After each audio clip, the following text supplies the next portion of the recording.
Hello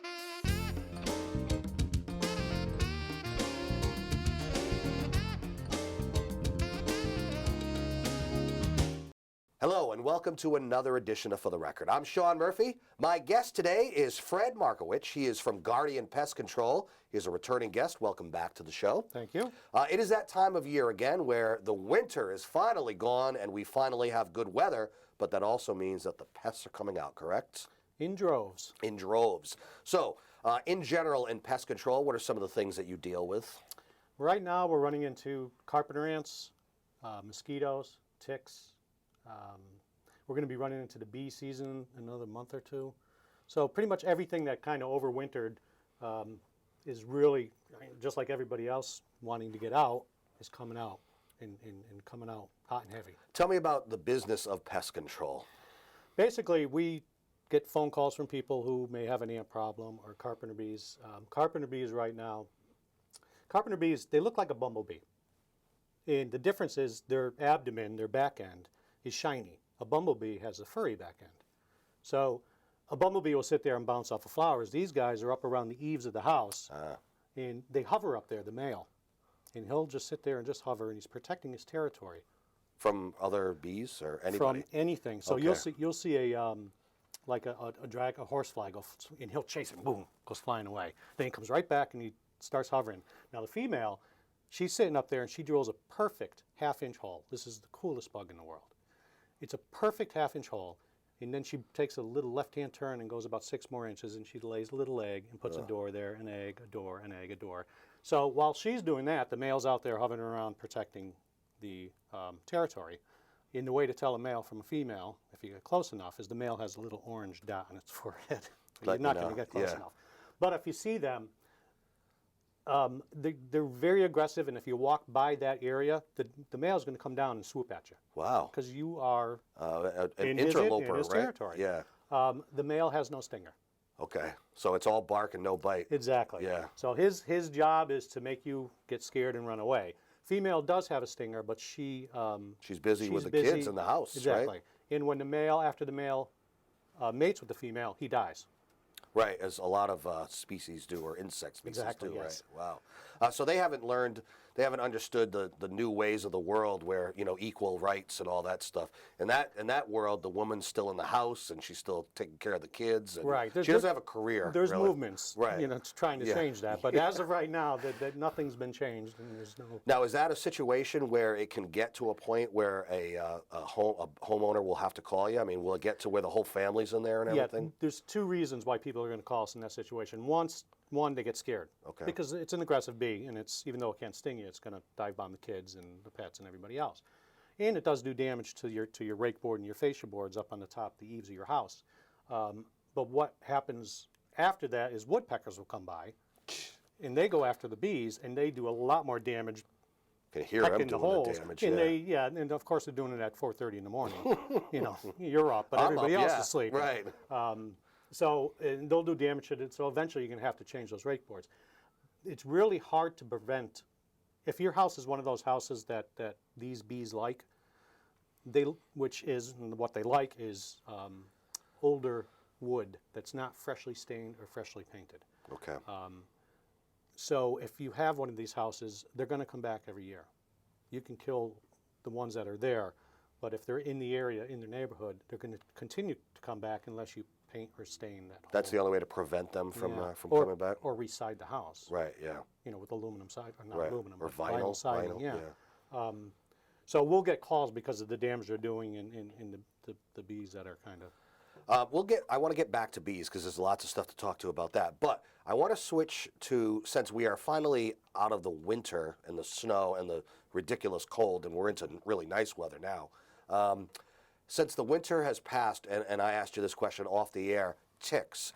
Having a brutal winter that we had, is that a good thing for us to control ticks or a bad thing? It's neither. What happens with insects, all insects, and ticks are actually arachnids. They have 8 legs, but not to show off. You know a lot about this stuff. I know bugs. All insects have an antifreeze in their body, in their blood system, which prevent them from dying in the winter.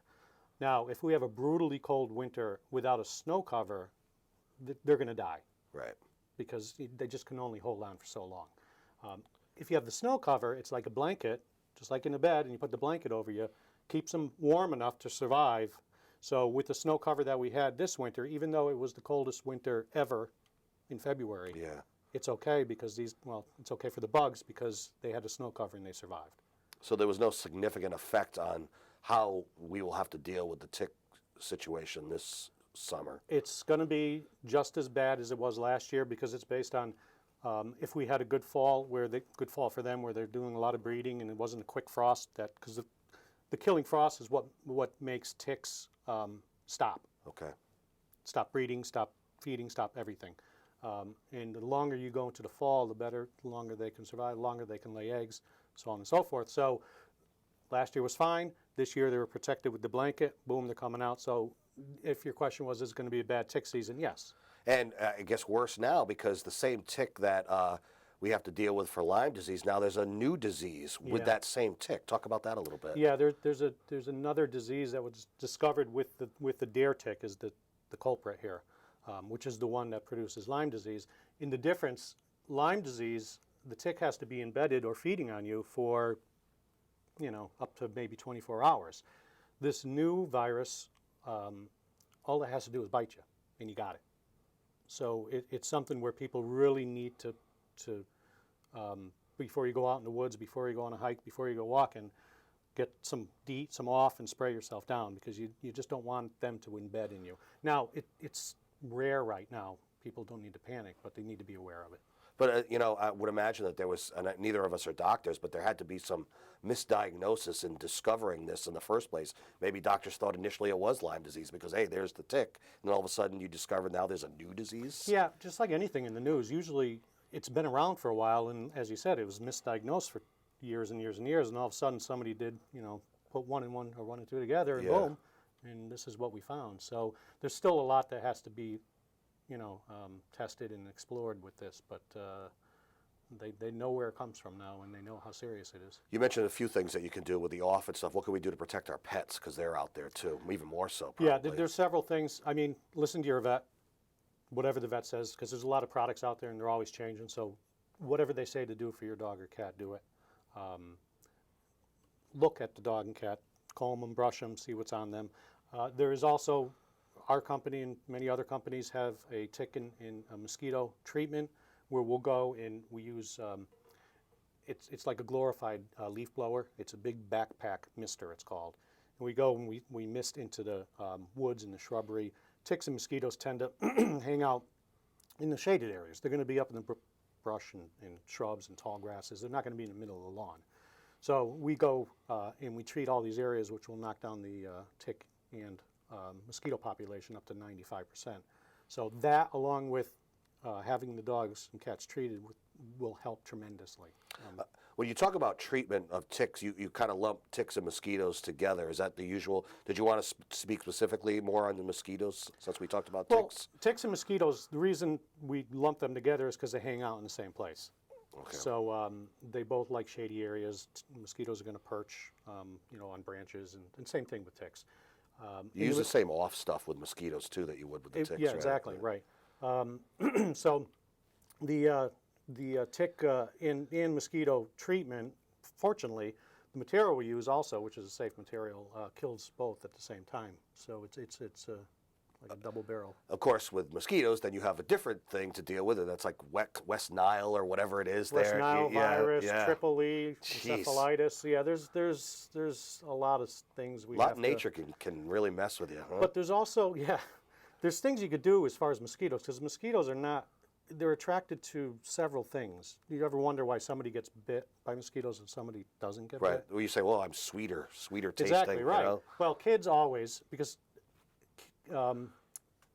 mosquitoes are attracted to carbon dioxide. So when you're breathing out, they sense that. So when you have kids at a picnic and they're running around like, crazy. Right, they're breathing heavy. Yeah. So they're attracted to that. They're attracted to motion. So kids, when they're running around, mosquitoes don't only feed on blood. The males feed on nectar, so they're attracted to flowers. So if you're dressed like a flower and you got pretty perfume on, They think you're a giant flower. they yeah. know to go after you, and then you start breathing carbon dioxide out, and they say, "Oh, this is a blood meal. Let me get the blood instead." And so there's things, don't look like a flower. How about like a cologne or Yeah. perfume? Oh yeah, perfume. Some will attract, some will repel, but most of them will attract. So the colors you wear, the movement, there's a lot of different things, but same thing, like you said, you put a little off on, a little DEET, that'll help you to keep them Pest away. control, probably as pest control, you don't deal with somebody calling about mosquitoes very often, I would imagine, right? It's strange because it's for so long, everybody thought there was nothing you can do for mosquitoes. It's just something out there. They're there. They'll fly there. around. Yeah. And then we started doing it, and I live in Burlington, Connecticut.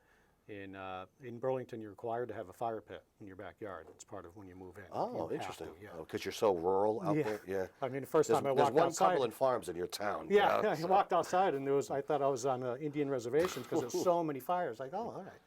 But then my wife yelled at me and says, "I can't stay out here. There's too many mosquitoes." And she goes, "You own a bug company. Can't you do anything about this?" You And I'm might like, know someone Yeah, in the so- business. So yeah, so we use this mister, and it actually changes your way of life. You can actually go outside and enjoy the summer nights that we've been waiting for the last 8 months, and not get eaten alive. So people don't know that there's something that can be done for that. What happens is we have a customer base, and then this customer, their neighbor will come over and for their barbecue and say, "How come there's no mosquitoes here?" And so it's word of mouth, so the next neighbor will get it, the next neighbor will get it. So it's growing tremendously just by word of mouth. We don't do a lot of advertising on it, but I know it works. I mean, I get yelled at all the time, "Aren't you going to do our yard?" My wife, I go, "Yeah, I know, I got to get the thing and do it." But my We yard's pay the probably bills worst. first, Yeah. Whenever I see a pest control commercial, the one bug that they like to use in their commercials is termites for some reason. Why is that? Is that the popular bug to use? Well, it scares everybody. Is that what it is? Yeah, because everybody Because your thinks house will fall down. exactly. They think it's going to be like a science fiction movie where, you get termites today and tomorrow your house is going to be underground, fall down, rumble, eaten away. They're really, really cool bug though. One of my favorites. As far as intelligence, you mean? No, or just what they do and how they do it. I mean, an average nest in a termite nest is not like a beehive. It's like an ant farm. So what you do is their nest could be up a quarter acre in size, and they have all these tunnels and chambers all over that whole area. And there could be a chamber here where the queen is laying eggs, and then tunnels go into another chamber where there's food, and tunnels go into another chamber where there's more food. And then they search for food, wood. I mean, they were put on the earth for, like, when a tree falls down, their job was to eat it. So we build a house of wood, put it on the ground, their job is to eat it. What idiot decided that? Yeah. You use wood. So, I mean, termites are tiny, although there could be up to 1 million in a nest. So, but it takes them a long time to do any, when I say long time, it's relative, but it doesn't happen overnight. But they do eat the wood for food, unlike carpenter ants. These guys eat it and swallow it, and they'll bring it back to the nest and feed the nest. So anything that's not alive, I've seen them eat books, I've seen them eat sheetrock, paper off sheetrock walls. Wow. Yeah, I've seen them eat picture frames. If it's there and it's not moving, Is there nutrition in it? they have an organism in their stomach that allows them to break down the cellulose that's in any type of wood product and make it Wow. food for them. Wow. So it's anything that's not living. They can't eat a live tree Okay. because it's alive. Oh, So interesting. anything that's dead, in 2x4 or whatever, and it's not pressure treated, they could munch on. Wow. We got a lot more to get to, so and we'll get more creepy in the second segment. Fred Markovich is from Guardian Pest Control, and we'll take a short break. You got a website of your place for people to go to? Yes, it's guardian-pest.com. All right, we'll put a graphic up on the screen for that and take a break. I'm Sean Murphy. This is For the Record. We'll be right back.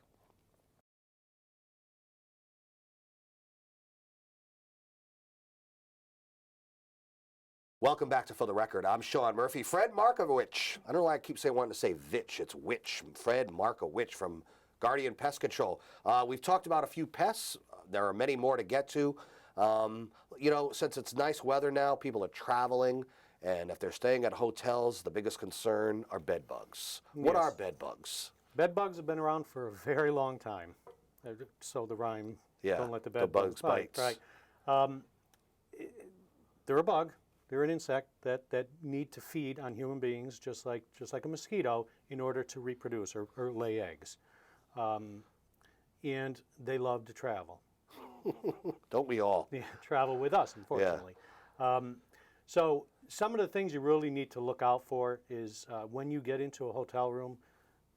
First thing I do is I take my bags, I put it in the middle of the floor. It's good to carry a flashlight around, even if it's a small little flashlight. And you want to just inspect the bed. Bed bugs are going to hang out where people are sleeping. Okay, yeah. They like it, and they're attracted similar to mosquitoes, the carbon dioxide, the warmth of your body. They sense all that, and they hide in the tufts of the mattress and the box springs and the headboards. And when you're laying down and snoozing away, they will come out and breed. Will you Not breed, I'm sorry. will you feed. physically see marks if you know they've been there? Yeah, depending on the person, people react just like mosquitoes react differently to a bite from a bed bug. But they have a little anesthetic juice on their little Little pincher or pincher whatever. that numbs you so you don't feel them. Huh. But they'll always be, if you think about it, if you're laying in bed, Right. they're going to come up to you on the sides. So majority of the times you get bites along your body here or your arms or your legs. Because that's, the mattress is here, they're going to walk up and just go and Interesting. feed it. Now, so we were talking about hotels, and if you're only going to be there for a night or two, then you just deal with it and leave. But there's more that you can do if you want to try to deal with them in your own home. If you have them in your own home, you need to call a professional. Okay, so there's not just a matter of changing the mattress. No, and there's a lot of sheets. there's a lot of prep work that needs to be done where heat from a dryer will kill bed bugs. So part of the prep work in eliminating bed bugs would be to take all your sheets, all your comforters, anything that you might have traveled with, put it in the dryer, turn it on for 40 minutes, get it up to that dryers are 240, 245. So it's really got to be cranking on the heat. 145 then. degrees. Yeah. To get them, and that'll eliminate them. That'll kill them there. But it's the ones that aren't there, Right. that it may be in the box spring of the bed that you can't put in the dryer, obviously, or behind the headboard that you didn't get to. And that's why I said it's important to have a flashlight, and you just want to inspect behind the headboard. Can you see them? Oh yeah. Yeah. Yep. And you want the bed framing is a big area. Even shelving, drawers. They'll go behind switch plates if you have a switch plate near your bed. But the important thing is to do a really good inspection in the hotel room too, to go through that entire area in the hotel room. Is it wrong to assume that the real high-end places are doing their due diligence with that stuff? Or, I mean, you can't help the customers that you have coming in there, Yeah, right? that's exactly it. So they will get them too, but they probably won't get them as often because I'm sure the high-end places have pest control companies that are going through that place, constantly. Where the low-end places that may not have the resources that the high-end do. They're trying to do it themselves. Yeah, exactly. So you may be more inclined in a motel to get them than you would in a high-rise, big. Well, when someone calls you and you come out and you're treating, whether it be the outside or the inside, I want to talk about the products that you use and maybe people's concern about the toxicity of it or the environmentally friendly nature of it. Talk about that because it is a concern of people. Yeah, things have, as I said, I've been doing this 25 years. Things have changed back from the old Chlordane days where you put it out there and it was there forever. It would salt the earth, basically. Yeah, right. And to now. Technology has really brought pesticides to the safest form they could possibly be. The old way of thinking 20, 15 years ago was put something strong out so it'll repel the insect and they can't get in. The new way we do it now is something called non-repellents, and this goes for termites, it goes for ants, it goes for roaches, it goes for most insects. The insect walks over it. They don't know it's there. They don't sense it. They get it on their body. It doesn't kill them right away. It gives them time to bring it back to the nest, whether it's an ant nest or a termite nest. The way these guys talk is by touching each other. Mm-hmm. They pass it on and eventually kill the nest. So the old days, when we did a termite job, we would put a barrier around the outside of the house. It would stop termites from coming in. It would chase them to the neighbor's house. Great for business because we would just go to the neighbors and Right. the neighbors. But it's tough to get rid of termites that way. Now they go over it, they get it on them, bring it back to the nest, kills the nest. So termite work is easier and it's safer. The main chemical that's out there now is called fipronil, which was the same chemical that was in those dog collars, the white ones. So if it's good enough to wear for your dog to wear, Right. then it's good enough for If you think treatment. about it, it doesn't even kill them when they walk over it right away. right. Yeah, it takes I mean, a while. Take some cleaning agent, take some bleach, take ammonia, and put that on the bug and see what happens. Yeah, nothing. It'll walk. They're dead. No, they're dead in Oh yeah, as far as seconds. that Yeah. goes. But the stuff that you're talking Yeah, about, they you give spray some them and they time. just walk away. So Right. it truly is a safer environment out there as far as pest control goes, where we can treat and not be as concerned as the old days. Do you get more questions from people about it these days, or We get questions. Is there a am I going to more get cancer from this? No, or no. We get questions of is there a more environmentally friendly way? Thank you. That's exactly the term I was trying to pull out. Way of doing it. And when we explain to these people that this is how the pesticides are made nowadays, and this is how safe they are, they go, oh, okay. Is the stuff that people would buy in the store just as safe? Yeah, it's still regulated. Yeah. But we use something called pyrethrins, which are made from chrysanthemums, Wow. Yeah. and it kills bugs. Citronella repels bugs, but it's still a natural product. They're using mint oils, peppermint oils. Cedar oil is huge right now for tick and mosquito treatments, where they actually mist it into the woods and it'll kill them. Doesn't last as long and is not as effective, but it's pretty good. I want to get to some more insects before we run out of time, because the calls that you get are the insects or the arachnoids that invade the home. You know, people aren't as concerned about things that stay outside, but you invade the home, people have a problem with it. I'll talk about the grossest thing that exists, and that is roaches. So talk about that. Roaches, once again, been around for a long time. And they're going to be around after we're gone, too, I would imagine. Yeah, exactly. The main roach that in roaches, believe it or not, have really, I mean, bed bugs have started doing this and roaches started doing this. Is that right? Once again, because of the pesticides that are coming out now in the science of them, you don't have to go in and hit the roach to kill it anymore. Right, you take it back. And along with practical, it's called IPM, Integrated Pest Management, when we go to a restaurant and do a roach tree, and we use, our main weapon is a vacuum cleaner.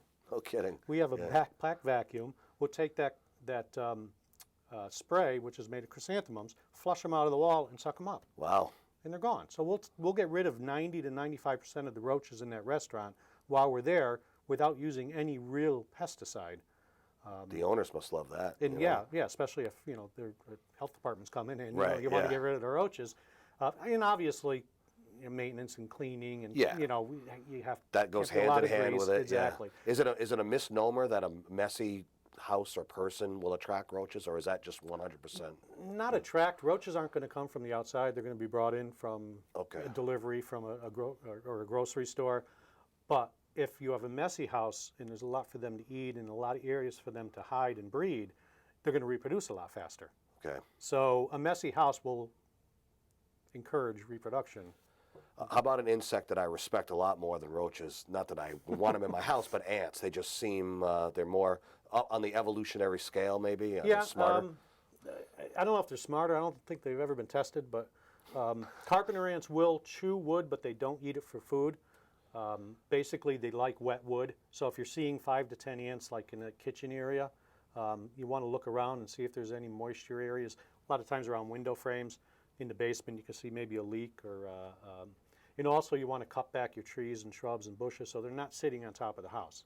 Because even if you call me to come get rid of your ants and I treat around the foundation, if you got trees and shrubs, they're going to use that as a bridge. Yeah. So it's and they're smart. yeah. So you want to cut that stuff back, but you also want to see if there's a nest, and you're looking for sawdust, you're looking for dead ants and webs and that type of thing. In my yard, ground wasps, cicada killers. Is that what they're called? There's two prevalent ones. There's cicada killers and there's something called digger bees. Cicada killers are cicada killers you can hear fly by your leg. They're that big. They're that big. Wow. When you can hear a bug fly by, you know it's a big bug. Yeah. They're they're orange and black, and they're big, and they're scary, and they'll swoop at your legs. I've been doing this for 25 years. I've never heard of anybody being stung by one, but I'm sure if you pick one up like this, it's going to sting you. You deserve it if you do that, you know. But they'll dig a hole, a half-inch hole down in the ground, and there'll be a sand pile about this big. And what they do is, you know, that high-pitched noise in the summertime you hear from the cicadas? Yeah, yeah. They'll go catch one, bring it into it, sting it, bring it in the hole, and then they lay the eggs on there, and the larvae eat that. Wow, that's their dinner That's for why a they're long called a time. cicada killer. They eat And cicadas. so, is it a good idea to clear them out of your yard if they're there? Or? Yeah, I mean, you can try to use a product over the counter if there's only a couple holes here and there, and you want to get it in the hole so you can kill the bee. Yeah. They're not anything that's going to be 100, 200. Digger bees, on the other hand, yeah, they're a little tiny hole, and they're swarming all over the place, and also they're not going to really sting. But those you would need a professional. So we're about ready to wrap up the show. What are you anticipating for this year as now that people are coming out of their houses from their stir craziness from the winter and it's nice weather now? What are you anticipating? What's going to be the big thing for you? I think the big thing this year and last year also is bees. Bees. Bees. They had a lot of nests last year, which allowed them to reproduce a lot of queens over the fall, which overwinter as queens, and then they start new hives. So we had a lot in the fall, and we got a gradual warm up in the springtime, which is what the bugs like. They don't want it warm, then really cold, then warm again, because that kills them. So we had the gradual warm up, so it's going to be a huge bee season. People have more questions or they want to learn more. There's the website. They can call you. What's the website again? It's guardian-pest.com. We learned a lot. I didn't even get to some more of the craziness as far as pests go, but we'll have to save it for another time. Can't wait. Fred Markowicz from Guardian Pest Control. We learned a lot today. Thanks for being on the show. Appreciate it. My pleasure. You can see this show and many others on our YouTube site. I'm Sean Murphy. This is For the Record. We will see you next time. Take care.